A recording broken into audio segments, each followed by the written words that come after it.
ಮತಗಳ ಜಗಳ ಇದೇ ಕೆಲಸವು ಬಹಳ. ನನ್ನ ಒಲಿಸಲು ಮರುಳ ಇರೋ ಮಾರ್ಗವು ಸರಳ.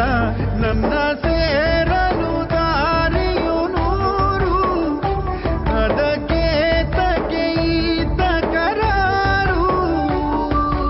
ಹಾನಗಲ್ ಪಟ್ಟಣದ ಏಕ್ತಾ ಮೈದಾನದಲ್ಲಿ ಅಂಜುಮನ್ ಇಸ್ಲಾಂ ಕಮಿಟಿಯ ವತಿಯಿಂದ ನಗರದ ಮುಸ್ಲಿಂ ಬಾಂಧವರು ಬಕ್ರೀದ್ ಹಬ್ಬವನ್ನ ಸಾಮೂಹಿಕವಾಗಿ ಪ್ರಾರ್ಥನೆ ಸಲ್ಲಿಸಿ ನಂತರ ಶಾಂತಿಯುತವಾಗಿ ಮೆರವಣಿಗೆ ಮಾಡಿದ್ರು.